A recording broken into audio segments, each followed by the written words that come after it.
Hi, I'm Laurie Couture. I'm the author of Instead of Medicating and Punishing, Healing the Causes of Our Children's Acting Out Behavior by Parenting and Educating the Way Nature Intended. I'm also a parenting coach, specifically to attachment parenting and unschooling or alternative education. I am a licensed mental health counselor, a trauma specialist, and I have well over a decade and a half of experience working with thousands of children and families, children of all ages, from babies up to college age. And I have worked with youth and families in multiple capacities. And I have worked in the human services and in the mental and behavioral health fields, in the education fields, and in the social work fields.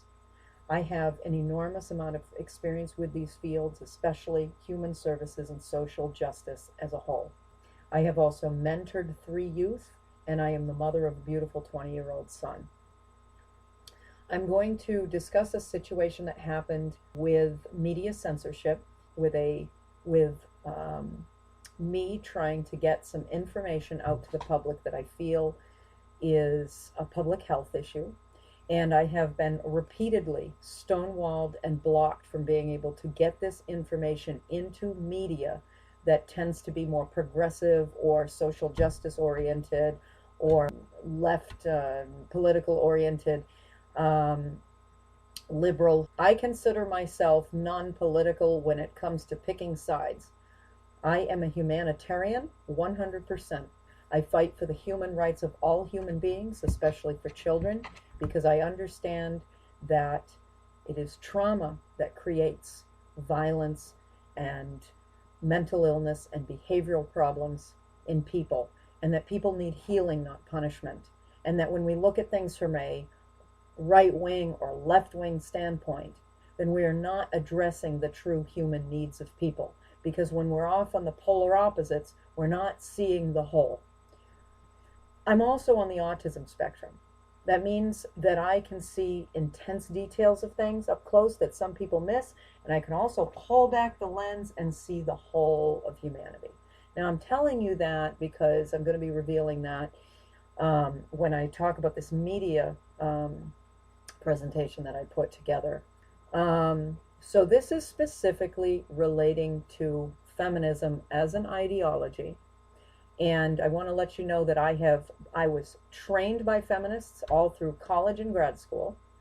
All of the fields that I have worked in are almost 100% feminist oriented.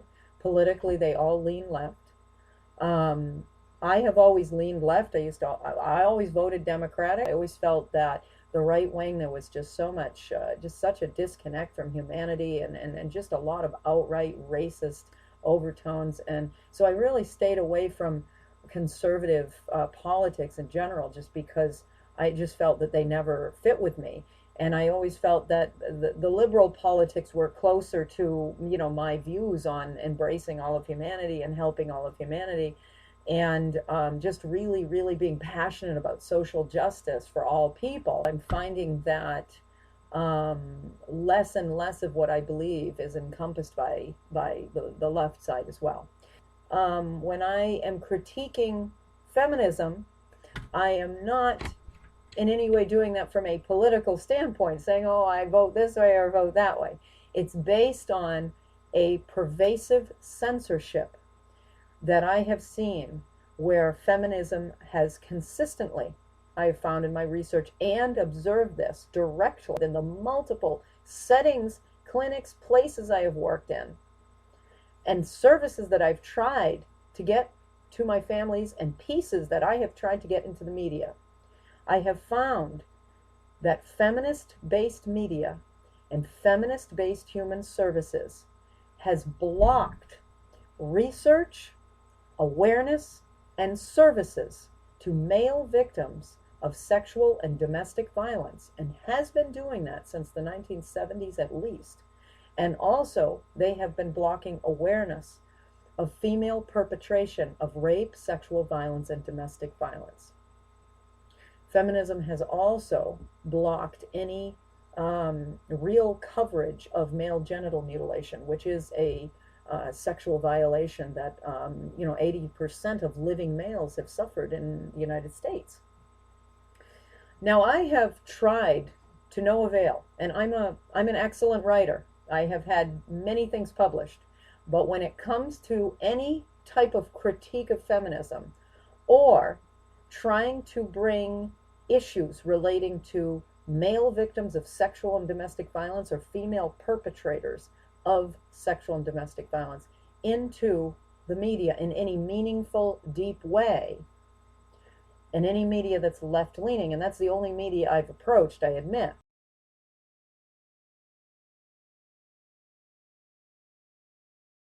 You name it, I have tried to write letters, I have submitted articles.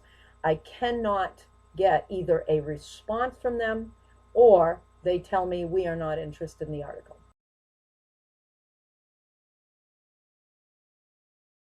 My whole premise, my whole passion is to help people. I do not discriminate and say one group is more deserving of another, or one person's suffering is more deserving of another.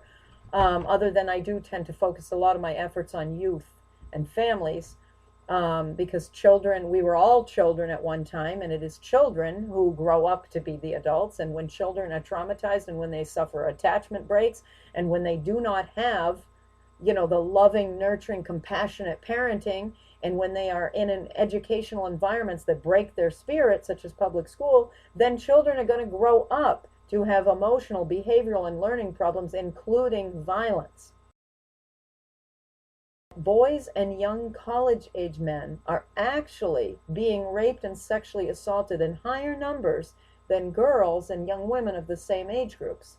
That women are more abusive to their children, i.e. mothers are more abusive than fathers are.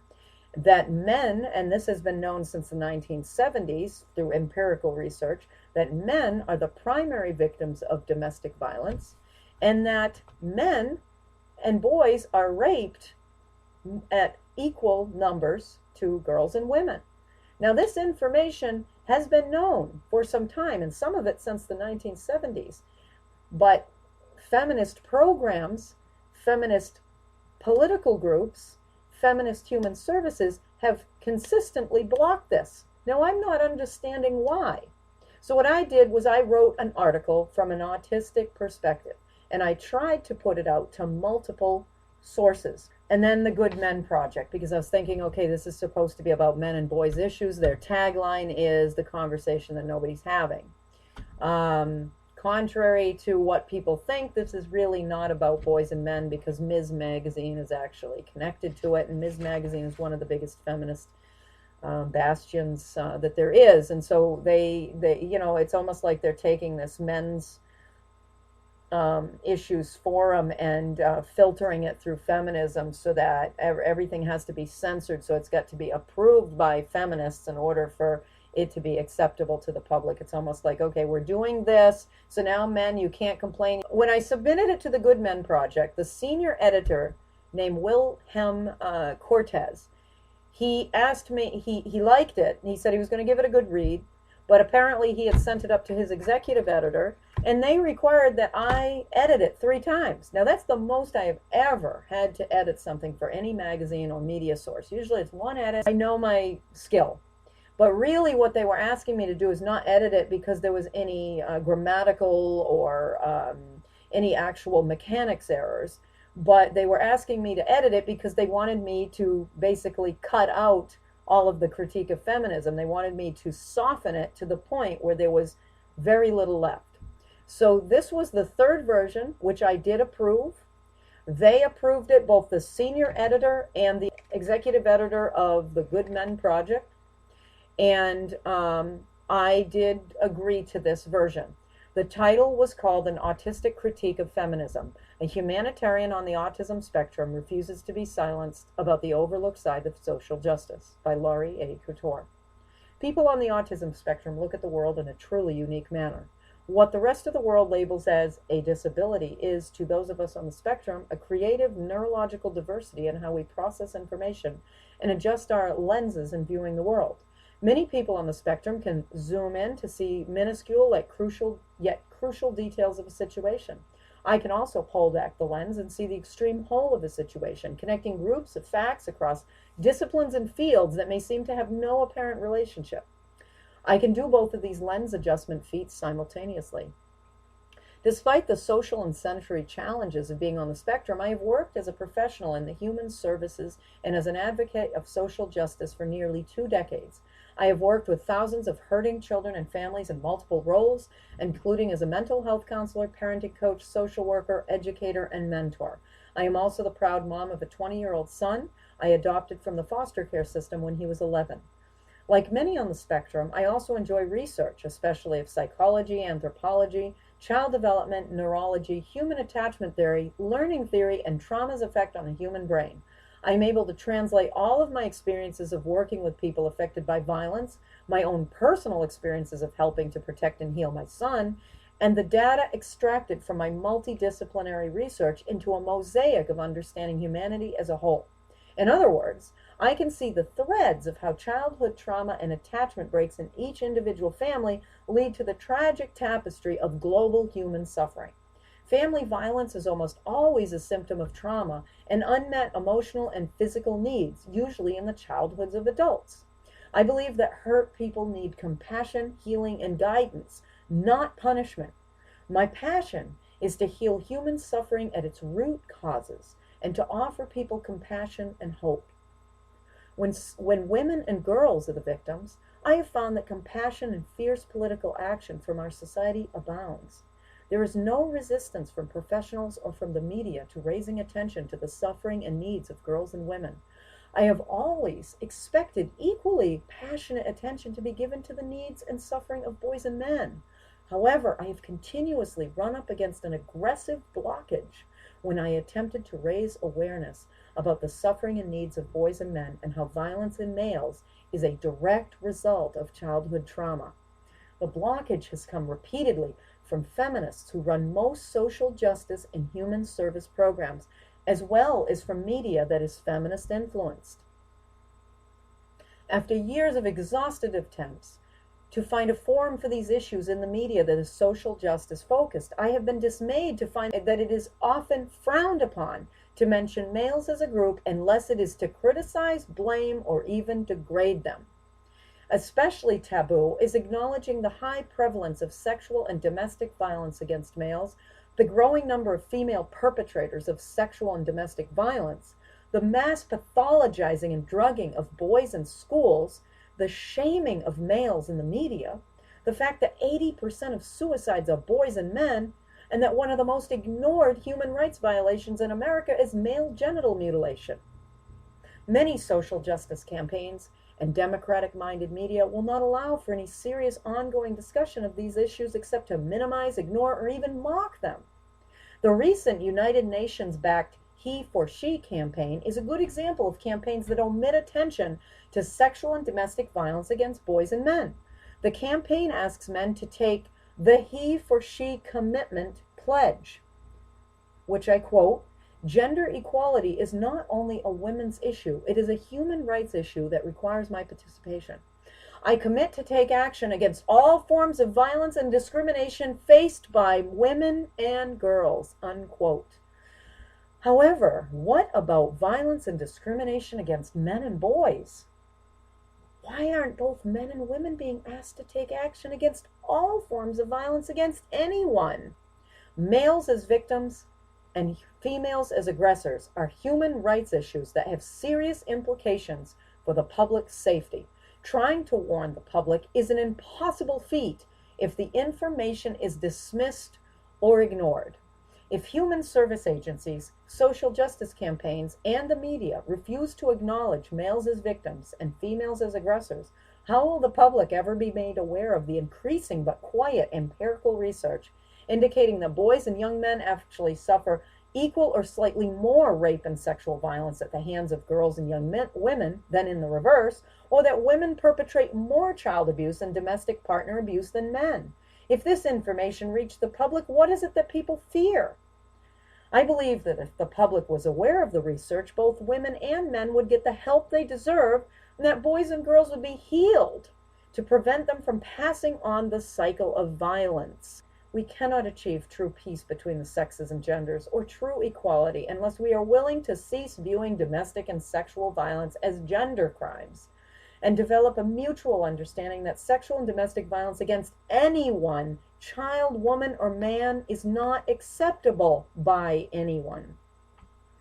Increasing numbers of young adults are questioning feminist theory. They are taking notice and are challenging limiting, divisive, and sexist beliefs, actions, and statements.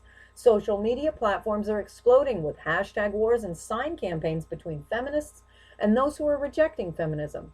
Sadly, these campaigns seem to be generating more hostility than mutual understanding.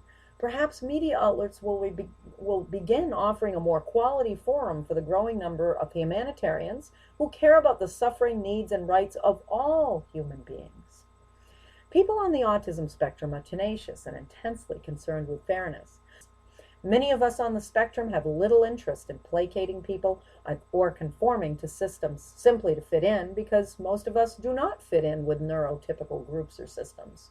As a woman on the spectrum, as well as a mental health professional, a human rights activist, and the mother of a son, I refuse to be silenced about the overlooked side of human justice and social justice. I believe it is time for all social justice-minded activists, professionals, and citizens to ask ourselves how we can call ourselves champion of human rights if we are overlooking very real human rights issues, ignoring human suffering in half the population, and inadvertently preventing the healing of our human family. It is time to allow a fearless and honest critique of any aspect of feminist theory that minimizes sexual and domestic violence against males, minimizes violence by women, and advocates for anything other than compassion and equality in healing these tragedies. Okay, so on October 3rd, 2014, the senior editor Wilhelm Cortez sent me an email after that third version was approved by his executive editor, who I believe his name is Thomas Pfeiffer. Wilhelm wrote to me saying, I will be running this on the weekend. Can you send me a brief bio so I can set up an author's account for you? I was very excited. I said, wonderful, this is great. This version worked for all of us. I felt, although I didn't like the fact that they were making me soften the feminist critique, I was fine with the version we went with. And he says, thank you for your patience in working with this. And then what ended up happening was it went live on October 4th, 2014. But when I went to go check it later on that day, after it had already gone live, I believe, I found that the article was completely altered. I found that not only did they change the entire title of it and removed anything to do with a feminist critique, but they actually changed the entire premise of the article. They removed every piece of any reference to feminism at all. They removed the word feminism completely, and any reference to a feminist critique was removed. So it was just another article about male victims and a little bit of reference to female perpetration, but then there was this oddity where it was coming from the autistic perspective. So it was almost like they exposed my disability, but it had absolutely nothing to do with the article. The whole reason that I was exposing my disability was because I was trying to show that a critique of feminism was not coming from a political standpoint, but because I've been able to collect all of these facts cross disciplines over years and years of working and years of observation. On one hand, they're going and saying we're for gender equality, but on the other hand, they're completely blocking anything that allows for gender equality. So I brought it to Wilhelm's attention, and he didn't seem to be aware of it. He ended up, finding that it was true, and he passed it on up to his executive director, and Thomas Pfeiffer. And Thomas Pfeiffer finally wrote to me today. I didn't hear from him this weekend, and he wrote to me today and said, Laurie, I am responding to the concerns you expressed below about how your article appeared on the Good Men Project. When Wilhelm, who is the senior editor, first showed me your piece, I liked your perspective a lot, but was concerned that some of your remarks about feminism expressed in a somewhat resentful and angry tone were problematic. I showed it to our CEO, Lisa Hickey, who agreed and sent me suggestions on how you might revise it, which I conveyed back to Wilhelm and he to you. I read your revised piece and thought you toned it down considerably, enough to work on the site, as a piece that brought attention to and questioned some of the ways current social service practices hurt boys and men. I should have shown your revised draft to Lisa, but I made the judgment call myself that it was okay to run as is. After the piece went up, however, so that's important to understand, it actually posted. And I have proof of that because the Facebook link, if you try to link to the article, actually has my original title. So if you go and hit share, or you go and copy the link and try to share it on Facebook, you'll actually see my original title and the original premise, which is an autistic critique of feminism. So after the piece went up, Thomas continues, however, she, meaning Lisa, made the changes you found unsatisfactory. While I do understand as a writer who values the integrity of my own work, that those editors changed the slant of your article, I also think that it remains highly effective in pointing out the problems you've identified in your experience. Well, that's not true, because the whole reason for those problems is because of feminist ideology. So he cuts that out. So it makes it look like these problems that boys and men are having in the public is being put at risk by not showing that females are 50% of the perpetrators and 50% of the victims are males. So the public health is being put at risk because of feminism. But now the article, the way they've revised it, makes it appear as if just this random problem is happening. And we don't know why this is happening. We have no idea why. We don't know who's doing it, but this is happening to boys and men. So back to what Thomas wrote. There is a way in which making feminism the focus detracts from your core argument that there are certain ingrained behaviors and practices that are unfair and damaging to males. I think that was what Lisa saw and responded to when she made the changes and removed the references to feminism, not the idea that feminism is beyond criticism. Well, if that was the case, then why did they remove all references to feminism? There wasn't even the word feminism in there after. She's even changed my title. The only evidence that it ever existed was that Facebook link, which I did take several screenshots of. I understand that you are not happy with what transpired, Thomas continues, especially since you weren't consulted. But I can assure you that Good Men Project is both committing to helping boys and men and to giving writers such as you a platform on which to do so. The editorial process is not a perfect one, and I apologize for not making it smoother by showing your revised draft to Lisa prior to publication. Thank you. Best regards, Tom. So I wrote back to Tom today and wrote, Hi, Thomas. Thank you for your reply. I am not comfortable with what was done to my article. It was not an editing process. The entire premise of my article was removed, turning it into a completely different article.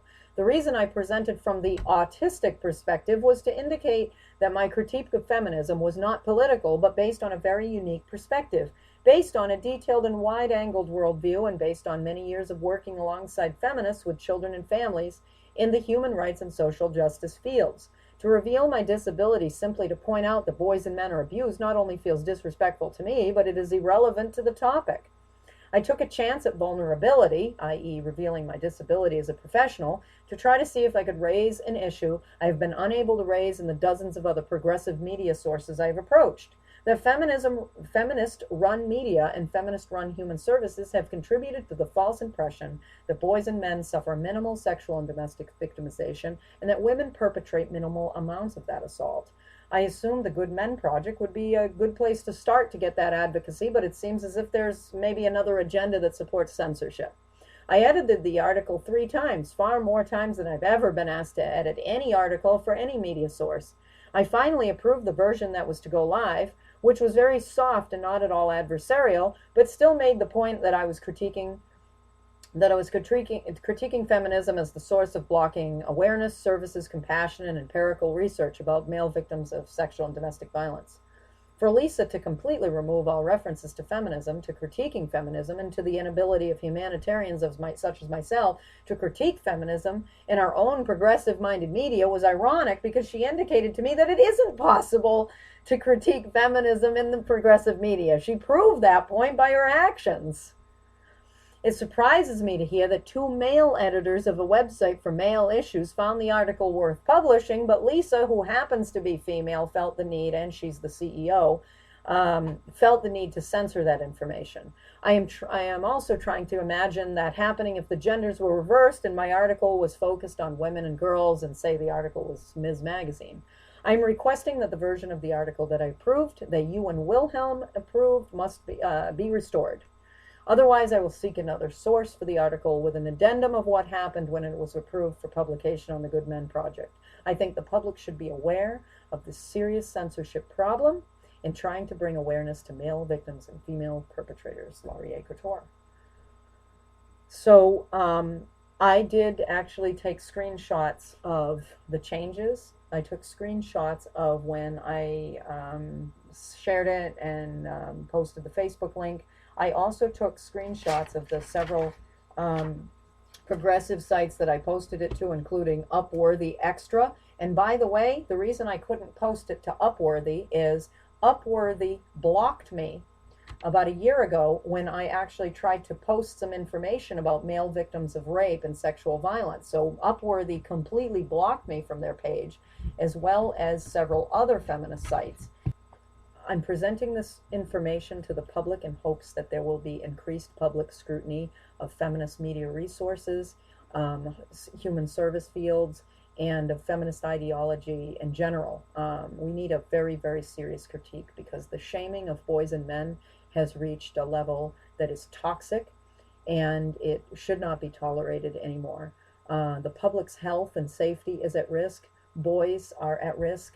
As a mental health counselor, I'm seeing more and more boys that just hate themselves, and they're shamed about their sexuality. They're shamed about the male body. They're shamed about being boys. They're shamed about any sort of maleness, and more boys are reporting that they don't want to be a boy, or they think it's better to be a girl, or that boys are stupid, and girls are increasingly mocking and mimicking that as well, that sort of girl power mentality at the expense of boys. There's no boy power counterpart to that. Not that I think there should be any sort of, it should be child power, not boy or girl power. There's this onslaught of championing girls in the media, even in toys. All of these toy companies are turning pink, but there's no counterpart for boys.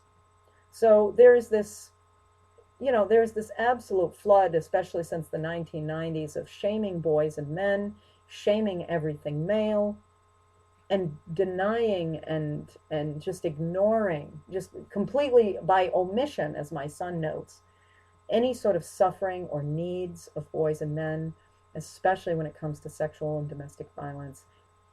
We need to stop ignoring these things. We need to start caring about all of humanity. We need to start caring about all people, boys, girls, men, women.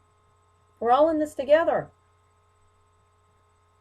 If you can only care about half the population and not the other half, or if you can only fight for one side and not the other side, then you're not a humanitarian. A humanitarian loves people. The whole reason why I got into the mental health field is because I have compassion and empathy for people.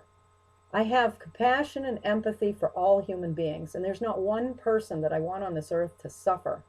But it seems like feminist ideology is all about contempt and shame and mockery towards boys and men, and about having to change boys and men because they're not good enough, and elevating girls and women as if somehow we're made of some better material, as if we're somehow angelic. And I can tell you, we're not. Women are capable of just as much violence as men are. I've witnessed it, and some of my most violent clients have been female, and some of the most horrific cases of child abuse that I have witnessed and learned about through my clients and through the human services have been at the hands of women. Thank you very much for listening.